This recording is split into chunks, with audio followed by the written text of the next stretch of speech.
All right, so obviously last week we had the first part of this presentation, so introduction to pen testing presentation. So this is just the second part of it.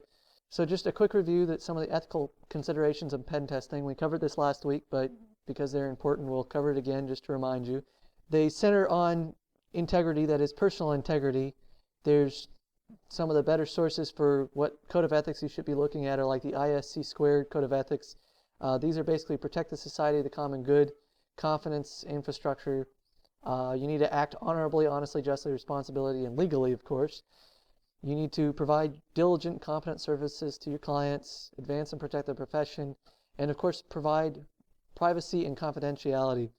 And of course, one of the also very important things is getting written permission from appropriate authorities before you start trying to do pen testing. But basically what it all boils down to is you need to be honorable when you do it.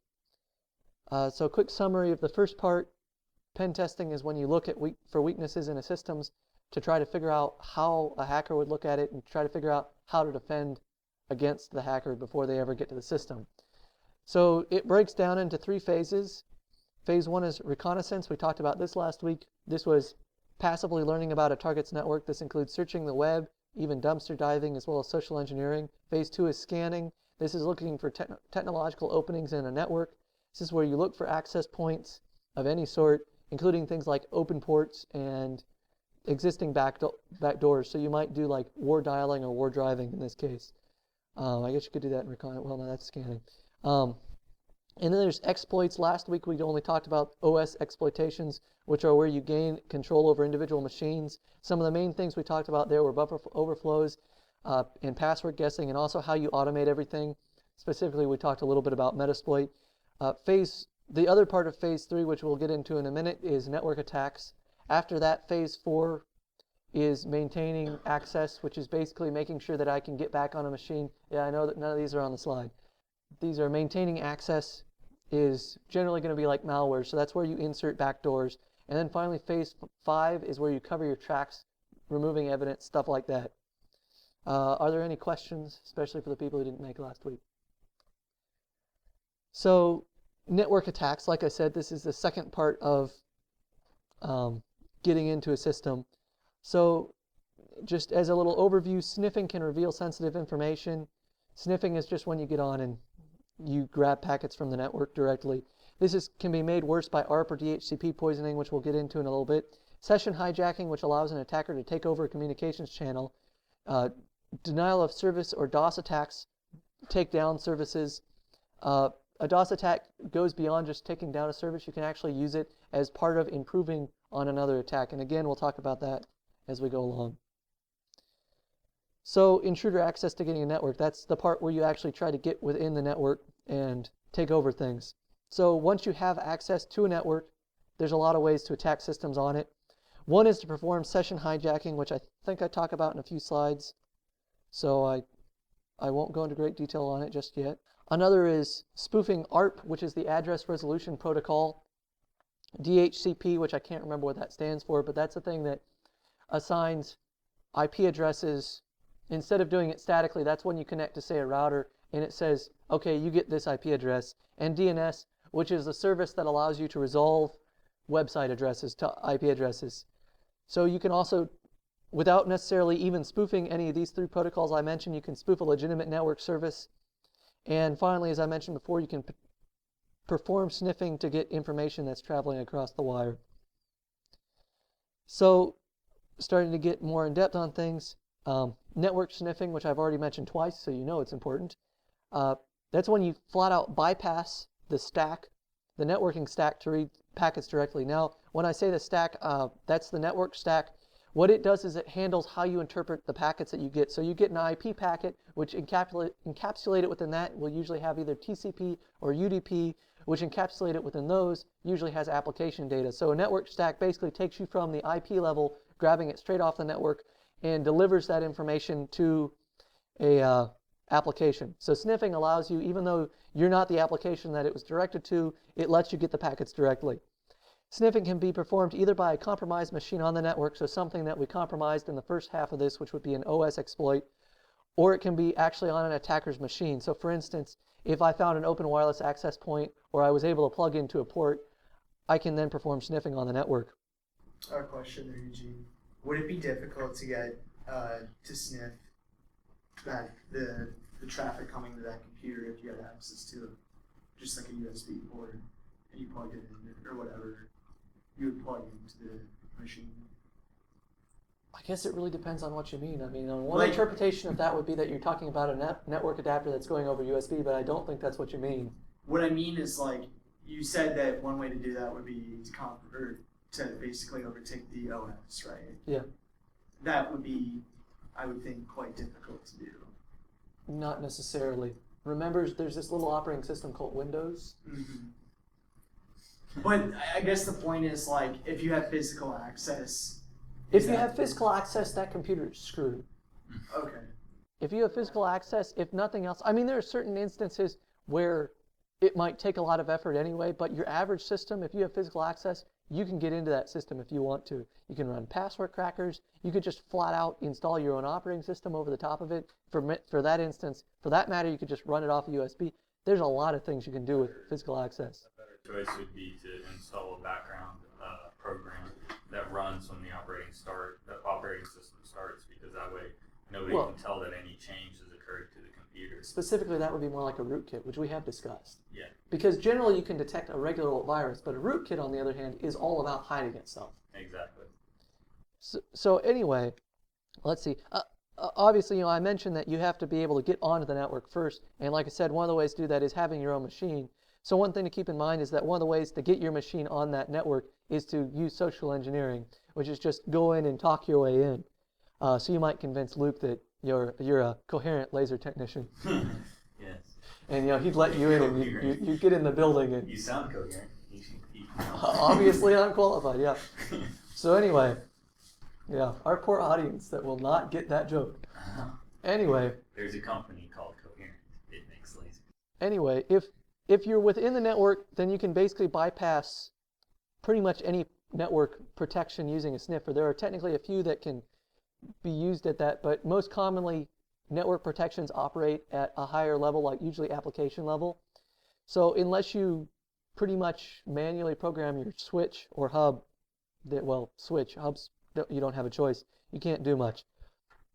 Anyway, if you're sniffing, you can generally read plain text or just even weakly encrypted communications. And unfortunately, a lot of protocols do still run over plain text, even though they could really easily be using encryption. And of course, I mentioned, switches. Switches, the distinction between a switch and a hub, well, I'll get to that in a minute. Basically, you can use ARP poisoning to reduce the security of a switch. And like I said, we can talk about that in a few minutes. So the interesting thing is to increase the level at the IP level, you can use the level of protection at the IP level. You can use MAC address filtering. Unfortunately, using ARP, I can generally get around that, and it's really hard to do good MAC address filtering. And yeah. Anyway, why is this such a big problem? Well, obviously, a network attack may flat out allow me to get access to a computer. For instance, if a password is passed unencrypted across the network, or it's weakly encrypted, I may be able to gain a password that way.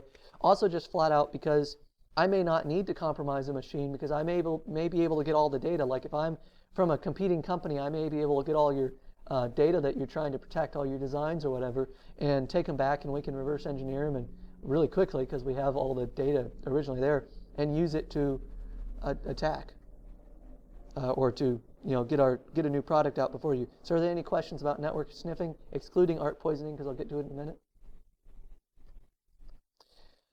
All right, so ARP poisoning. What is ARP poisoning? Well, first of all, I should explain switches and hubs. A hub is what came first in networking. A hub lets you plug in a whole bunch of different Ethernet cables into a single device, and what that hub does is it takes every packet that is passed into it, and it broadcasts it to everything else plugged into that hub. Obviously, if I'm connected to a hub, anyone can plug into that hub and sniff traffic. Hubs don't provide anything in the way of security for that. Now, the switch, on the other hand, generally what they do is they learn the network configuration, and once they've learned it, they will broadcast only on the port that is associated with the correct IP address. Now, you can actually increase the security of your network a little bit if you hard code in, go manually set these tables to say that this port is associated only with this IP address. But obviously, if you've got 1,000 people on one network, Nobody wants to do that. All right, so then the next thing I need to explain, because probably not everybody knows it, is ARP. ARP is the Address Resolution Protocol. What generally happens with ARP, well, ARP obviously is trying to say, okay, this MAC address is associated with this IP address. So what normally happens is if I want to send out a packet and I'm looking for the right MAC address to send it to, I'm going to say, hey, who has this MAC address? And then the person who owns it responds and says, well, me, this is my MAC address, send here. ARP poisoning uses what's called a gratuitous broadcast. So this is part of the protocol, it's part of the standard, but what it's doing is instead of waiting for somebody to ask, it says, hey, I'm this MAC address and I own this IP address. So obviously if I can do that and everybody will accept that, then I can pretend to be any IP address I want because everyone will send to my MAC address. Now obviously this could be fixed if anyone was willing to update the address resolution protocol, but that's really expensive. So once you do ARP poisoning, your switch might as well be a hub. So let's see. ARP poisoning, like I said, I just explained that. Because we can use that broadcast, we can rewrite the mapping of ports. What is interesting about it as well is just because I've rewritten that mapping of ports does not mean that the real owner of the IP address cannot get any packets. Because what I can actually do is I can start acting like a router. I can take the packets I've received that were supposed to go to that other IP address and then resend them using the correct MAC address. And then I'm actually performing what's called a man-in-the-middle attack, which is really common.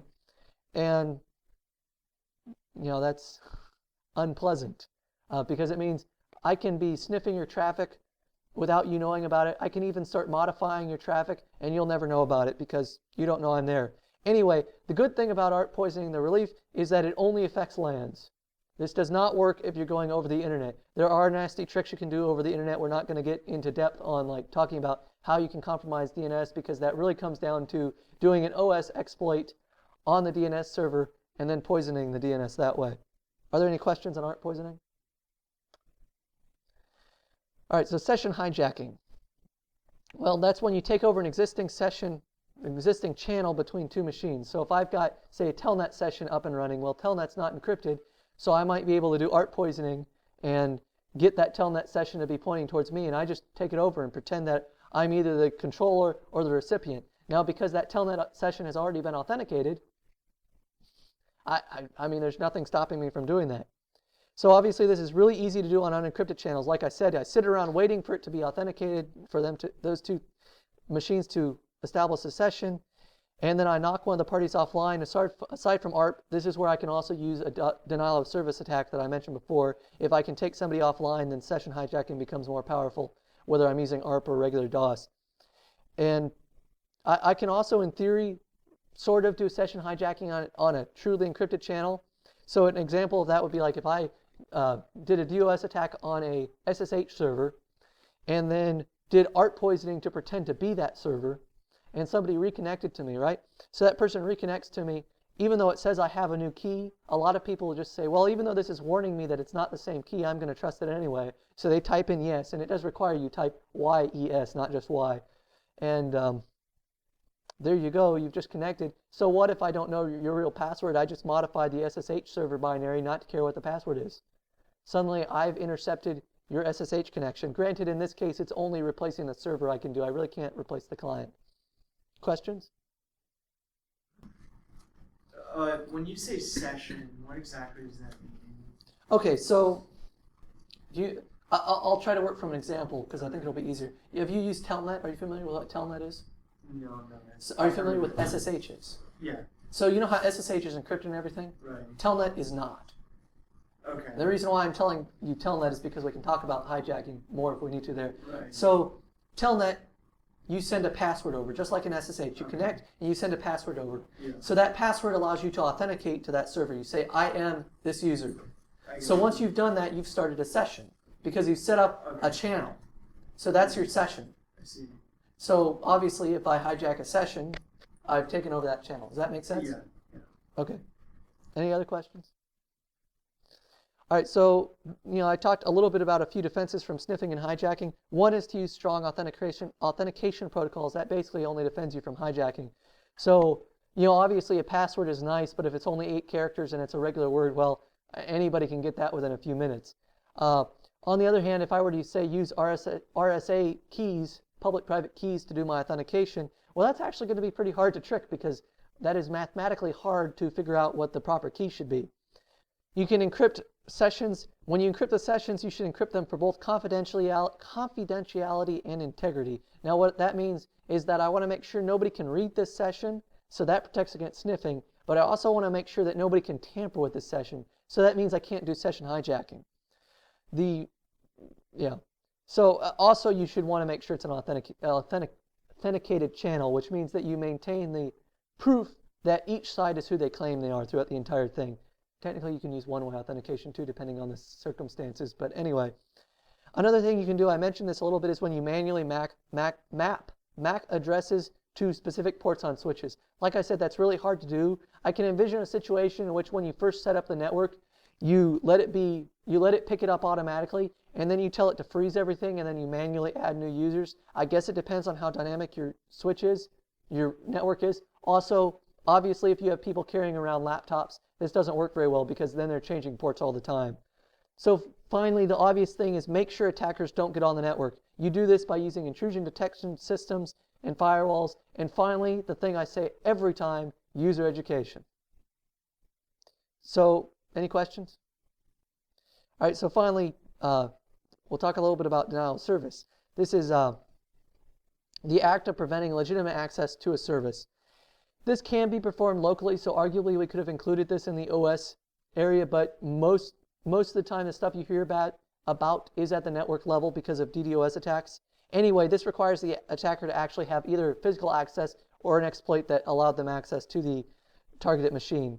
However, like I said, many network versions of DOS attacks exist. The thing you hear about in the news all the time are DDoS attacks. That's distributed denial of service attacks. These just coordinate a whole bunch of machines all at once. The simplest of these, literally they just have so many machines on so many different connections that they overwhelm the bandwidth of the target. Questions? So I talk a little bit about variants. Well, I've already mentioned DDoS attacks. Like I said, these are often botnets, and they're all just out there hammering a single target. A TCP flood, this is a little bit more interesting. So the TCP standard protocol, when you first initiate a TCP connection, you do a handshake. What the handshake is I send a request to initiate the connection, the server responds, and it says, okay, we'll do that. And then I respond back and say, yes, I'm confirming that I'm completing the handshake and that I'm about to send you data. So what a TCP flood is basically I send a whole bunch of requests to the target, never bother completing the handshake. So generally, TCP floods, or TCP state is tracked with a stack in memory. So what happens here is that stack literally just gets overflown. Alternatively, well, I talk about the protection in a few minutes, so I won't get into that. So are there questions on there? Because that's a little bit more complex than just a DDoS. Then there's a teardrop attack. This uses non-standard fragments on packets. Basically, the result is sometimes the network stack on some operating systems doesn't handle fragmenting quite right, and so it freaks out. There's other variants of this that manipulate stuff like that. Teardrop is just a really easy one to describe, but lots of them target, there's just a mistake on the network stack, and as a result, I'm able to take down the computer or at least slow it down.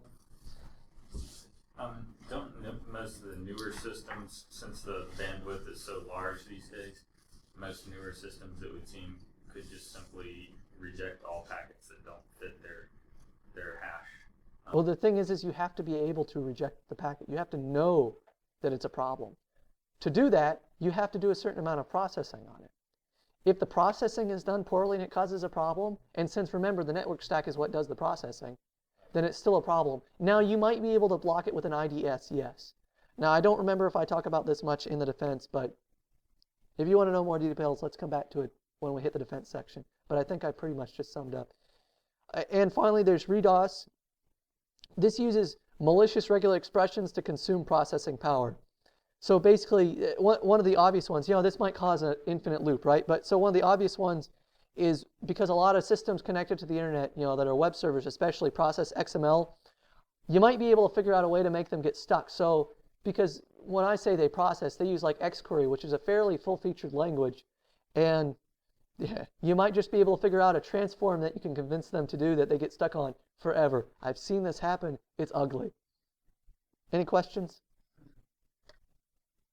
All right, so some of the defenses. A DDoS attack, basically this requires coordination from an ISP. You either get a whole bunch of bandwidth, which is really expensive, or the ISP has to filter it. Even if the ISP filters this, if they can detect it, even then the ISP could potentially go down if it was a big enough botnet that was coordinated against you. Either way, honestly, if you get a targeted DDoS attack against you, you're probably going down, unless you're a huge company with a lot of resources. So TCP flooding, you have to drop open connections, say after a certain period of time. You could even not store them in memory. So the alternative is there's a version of TCP that uses stateless connections. So what it does is it sends a hash that is using a secret key that is stored on the server, and the server forgets about it, so it doesn't store it in memory, and it waits for the client to send the cookie back, the hash back with their handshake. So if the completed handshake is sent back with the correct hash, and that hash verifies, then you know it's a valid connection, so you go ahead and let the connection start. However, it takes a lot of CPU to do this, so in reality, all you've done is push the problem around to a new spot. Any questions? As far as defending the DDoS attack defense, I forgot to coordinating with ISP, yeah. I don't know if I need this more clarified to me just because I didn't quite understand it or not, but basically my question amounts to, couldn't any particular DDoS attack, as long as it's not explicitly utilizing the domain name, just simply redirect to a different IP address? Simply tell all the DNS servers, don't use this IP address anymore. It's not legit. It's been DDoS attacked. Use this IP address. And that instead. is true, but that does require DNS. The reason why I didn't mention that specific is, yes, if it's like a 4-hour-long attack, sure. DNS takes a long time to update usually. Okay. This comes from painful experience of update, point to my site again. Yeah. It can take like 4 hours sometimes. That's usually the limit, but it can take like 4 hours because you got to remember it's refreshing through this huge chain of things. But yes, in theory, you could do that. Like I said, generally the attacker can just readjust and start attacking the new address. So that's not as good as the two I mentioned, but like I said, generally you're screwed. Yeah. Anyway, finally, RDoS attacks. Basically, this means that you have to make sure that your service will not attempt to evaluate malicious expression. So this really boils down to check your inputs. And that's something, it's the same thing as you have all the time. In the exploits that we talked about for the OS level, you have to make sure that it won't get evaluated. Any other questions? All right. So phase 4. This is really brief because basically phase 4 has been covered when I gave the malware talk. If you missed that one, it's online. It's not as good quality audio as I'd like, but oh well. Anyway, basically maintaining access is all about once you've already gotten into the system, you want to make sure that you can get back into the system. So you might install a backdoor to allow the attacker to get back in. A botnet is actually a type of backdoor. They're creating distributed networks by using backdoors. A rootkit hides the control software used for maintaining control. The other interesting thing is a lot of times, one of the first things a lot of hackers will do is they'll get in and they will actually lock down the security on the computer so that nobody else can use the same exploits or any other exploits to take over that computer. Are there any brief questions on this? All right, so phase 5 is removing evidence. So this is something that you'll find if you go look in some resources, they don't bother covering it. They say, well, you shouldn't need to know this as a pen tester. However, since part of defending a system is about determining what an attacker has done and if you've in fact been attacked, and for that matter, if possible, sending law enforcement to them, I argue that it's good to know about this particular phase as well. So anyway, this is basically when you're going back and you're cleaning things up. One obvious thing is to remove log files or edit them so that they don't show traces of your attack. Covert channels are nifty because what they can do is they can use protocols in unexpected ways to send information back to the attacker. And you can also use relays to hide the attacker's location. So the first one is modification of computer log files.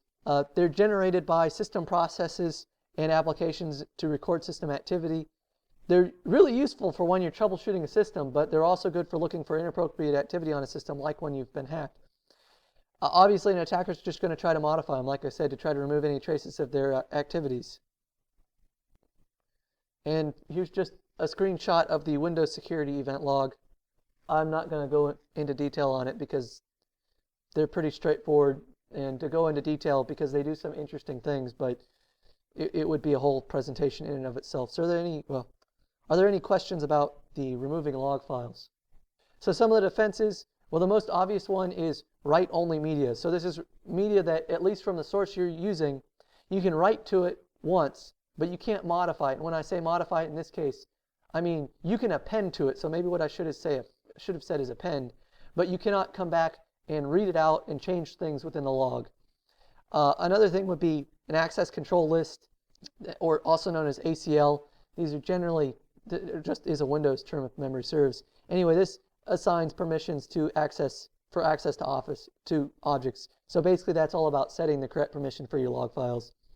A remote log server, so that's when you have a whole different computer that receives input from other computers and records it as logs, and backing up system logs to separate media, so like a DVD, for instance.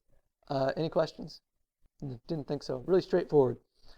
All right, so the next thing you could do are hidden files and covert channels. So hidden files are files that are generally out of sight, or they're just hard to find. So in Windows, you go to the you can select a hidden attribute under the Properties tab for the file or folder that you're working on.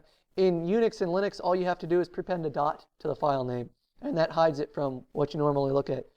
So anyway, a hidden file, it's pretty obvious what you might want to use here. You can use it for storage for attacks. You can also store information sniffed from the network or recovered from the system you're using there.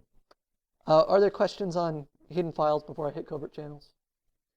All right, so covert channels, I think these are absolutely fascinating. So these are when you are making a path of communication out of a computer using a mechanism that a developer just flat out did not intend. So these are entirely hidden from any sort of access controls because there's no way for a developer to have anticipated these. You can't really detect them or control them by hardware security, and they can be used to tunnel through secure operating systems. They're not to be confused with legitimate channel exploitation, which are just using like stenography to disguise prohibited objects within legitimate objects. So that's where you're hiding something within it, but you're not necessarily totally changing the way the channel was intended to be used. So when do these things exist? Just to give you a better definition, a sender and a receiver have to have a shared resource. So an obvious shared resource would be like a network channel. But another shared resource would be, for instance, if we both could read the permissions on a file, and I am a high-level user, I could actually just flip the permissions bits on a file and use that as a very slow communications method down to a lower-level person who can see if they can read or write that file. So I think that's a really nifty concept for a covert channel. There are also other ones. There's also side channel attacks, which we're not really going to get into, and they're related to covert channels. There's a huge overlap. Communication can be synchronized between the sender and receiver. That's another one of the conditions for a covert channel that exists. And finally, of course, system administrators should not be able to detect these under normal circumstances. The big downside to a covert channel is generally they are really, really slow. However, because they don't get detected, generally these channels will maintain access and you'll be able to continue receiving the data you want. You might also use them to control the system. So you could send commands, like so shell commands, over a covert channel back to the target machine. All right, before I hit the examples, are there any questions? All right, so just as some examples, you can use Internet Control Message Protocol, ICMP, to do some tunneling through that. So this includes, for instance, ping. Now the thing about ICMP is it is absolutely, like almost, well, I guess not absolutely because it's a little bit above ARP, but it's low level. So it does not get interpreted very much by the network stack because it's not TCP or UDP. There's no ports. There's nothing. So generally, ICMP is just ignored. You get a ping, you send a ping response. You get a trace route, you get send back the right response. As a result, it tends to be ignored. So what you do there, it bypasses the firewall generally as well because, like I said, it tends to get ignored. So what generally happens here is with ping, for instance, it can have a payload attached to it. There can be a whole bunch of stuff appended to it that will not be processed by anything using ping legitimately, but it also doesn't cut it off. So I can send traffic like commands, even if I want in the clear, and probably nobody's going to notice it unless they're specifically looking for it. In which case, if if I've got a sniffer running on the target machine, then I can sniff that ping packet and grab the data from it and interpret it and use it as a command. Also, obviously, I can send data with that. So there's a rather old application at this point called Loki. We didn't actually find a lot of new ones. We looked. But anyway, Loki can use either UDP or ICMP. Like I said, it tunnels it in odd ways.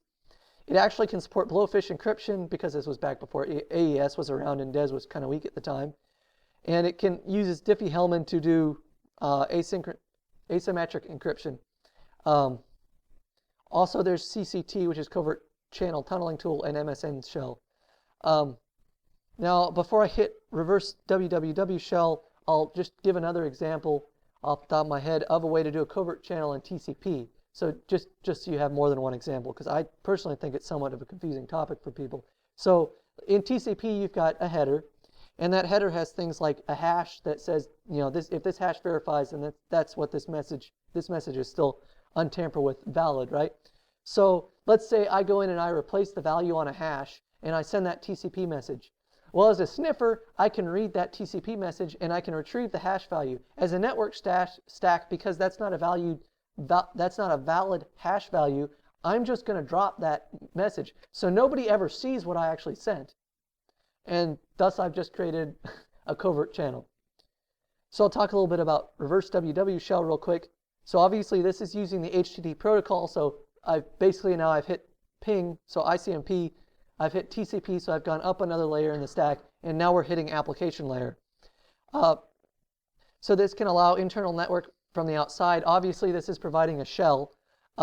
This requires installation of a program on the network, obviously, but that's to be expected. So what it's doing is it connects, say, generally every 60 seconds to a master server out somewhere and pulls traffic down from it. So it's actually a web server that it's connecting to, and it pulls it from there, and it tries to see if there are command updates there. Now, the nice thing about this is because most organizations allow you access to the internet, and they generally filter using a blacklist, you can just go pull from this server, and it'll get commands. So it's really hard to detect unless you have either a good IDS that knows what to look for, or you've got your filtering that's done for your IP addresses that you can connect to, done smartly, which is really unusual. All right, questions? Yeah, I was just thinking about the hash filtering issue. How late is that in the game? I mean, how could you get a channel if you know your packet's going to be filtered out? You talking about TCP? Yeah. So the sniffing bypasses the stack. It's basically providing its own stack. So the network stack, the legitimate network stack rejects it. But as a sniffer, I've gotten it already. So basically, I'm telling the Ethernet adapter, send me the same packets you send to the stack. So send everything to me as well as to the regular stack. Okay, so yeah, so I'm just getting a copy. You're getting a copy of it before it has the opportunity to throw out that packet. Exactly. So I've already got a copy of it. Anything else? Is there? I mean, would there be any way for the person being attacked to maybe make sure that no program in the computer has the right to do something like that? Well, I mean, yes, but this is assuming that the attacker's already somehow gotten this type of software installed and has had all the rights. Yes, if you harden your computer correctly, and like I said, one of these days we'll do a presentation on that, but it's a presentation in and of itself. Hardening the computer a little bit more. Okay. Yes, you can prevent it, but in the end, somebody can always hack your computer, and if they can get the right access, then they can get this running. Well, technically, you could air gap your computer, but Iran showed us that that doesn't work if you're willing to allow USB drives. Hence, Stuxnet, because that was an air gap facility. Any other questions? All right, so some of the defenses against hidden files, you can, I didn't talk about my favorite part on hidden files. I guess I'll talk about that real quick before we hit the defenses. So there's a particular thing called alternate data streams, ADS, in NTFS. So an alternate data stream just allows me to associate data with a file, but in Windows, there's absolutely nothing that can read an alternate data stream. I don't know why they included it in here, but nothing can read it in Windows. You can write a program that can read it, but you can't actually read it. Now, if you're using an alternate data stream, the file size does not change. There's no indication that there's an extra data stream in there. Nothing. So this is really popular with old viruses. Now it's usually defended against. I have a suspicion that antiviruses probably watch for ADS use as a heuristic, but I could be wrong. Anyway, so that would be a hidden file type. Are there questions about ADS? Because I think it's really cool. Nope, you guys aren't any fun. I guess my question is, how far can that go? I mean, are you just talking about hard drive connection only, or can that be? This is at the file system level. Okay. It's part of the NTFS file system.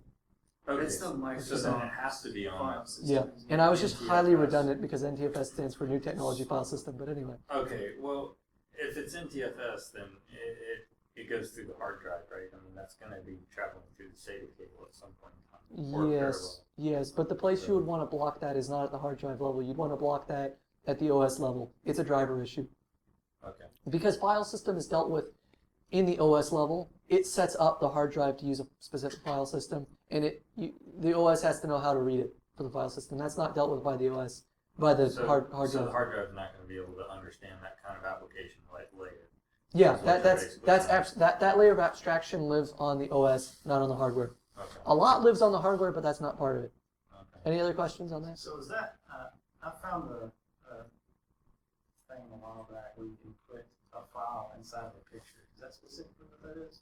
No, that would be stenography. No. No. You literally put a file inside the picture. I'm aware of that. That would be stenography. That's where you tweak values, pixels within that picture so that it is not apparent. No, there's a command line thing you can do on Windows. It's really easy. Okay, well then it might be that you don't have to use that. It could be that you are correct because you said picture. I would automatically assume stenography, but if that's true, Well, I guess it's any file. but- that's what I was going to say. If that's true, then yes, there might be a way to do it. I sure didn't think they had a way to do it. Oh, I guess maybe they do from command line. Well, you can't extract it. You can only put Oh, it in. figures. You have to use something like WinRAR to get it out. Yeah, that could be it. I would have to see the command and I'd have to see the context. You had something? How do you guarantee that your hidden ADS data is not overwritten? You're hidden. What the ADS data? Sorry. I mean, technically you can't, right? But so that ADS data, it's given a name, so that stream is named. But the other thing to keep in mind is almost nobody uses ADS. So the likelihood of anyone even using ADS is so low that it probably won't ever get touched by anything other than your nasty files. I actually remembered why Microsoft put this in. Microsoft did it originally to try to give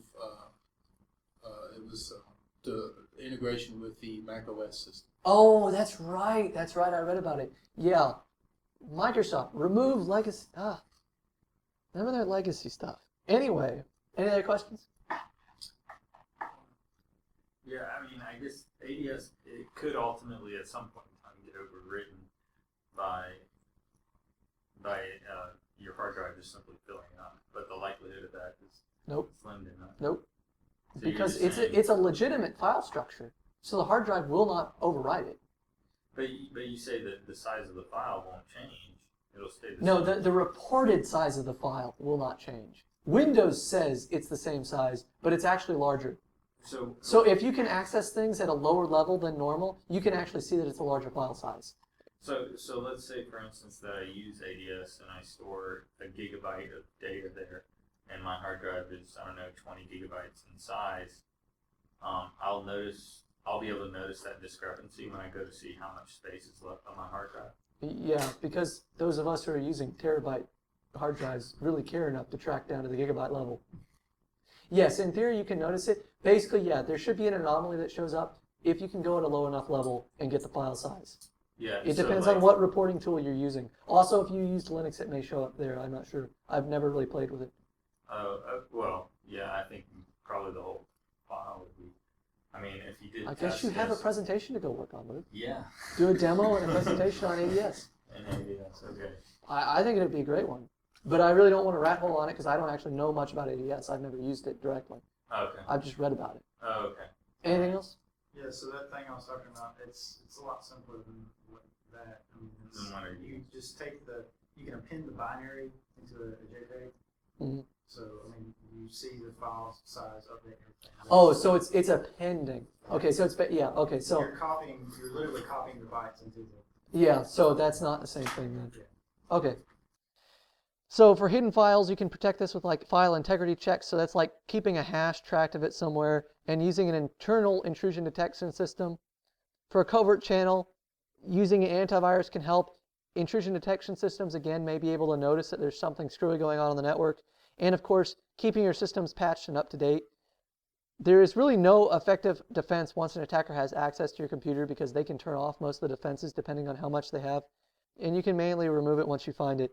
The best defense, keep the attackers out in the first place. So, hardening your system, use your education. Who would have thunk? I think that pretty much sums it up. Any questions? Kind of worries me that nobody asks about the defenses. They're all just hoping to break into Luke's lasers. All right, so anyway, just a little brief example. I won't try to run a demo on it because it would take a while to set that up. You can use relays to conceal the source location of an attack. So I think this is pretty straightforward. An attack from A to B can be routed through a whole bunch of different outside machines. So if I can compromise 15 different machines between me and A and B, then I could use all of them to route my communications through. And if I'm really nasty, I'll make sure it goes through different jurisdictions because, as you can imagine, if I place something in Palestine and something in Israel, it's going to be really hard to trace it across the two because they hate each other so much. An indirect attack is obviously going to be harder to trace than a direct attack because I have to go back through and look at all the log files. Questions? So like I said, we could actually do a demo on this, but I really don't feel the... I just got a question about that jurisdictional issue there. If you want to set up, like, with the example between Israel and Palestine, if you're in Israel, is it in general going to be harder to access computer systems that are, in Palestine? Well, if you're already willing to break laws and everything, probably not much. Okay. Yep, I can't tell you if either Israel or Palestine have, say, any sort of country-level offenses like, honestly, a lot of countries in that region have. Even then, you can probably bypass those easily because they're not usually very good. Okay. Or, like, I'm sure there's such restrictions on, like, who visits Chinese web servers and things like that. Yeah, but all those things can be bypassed.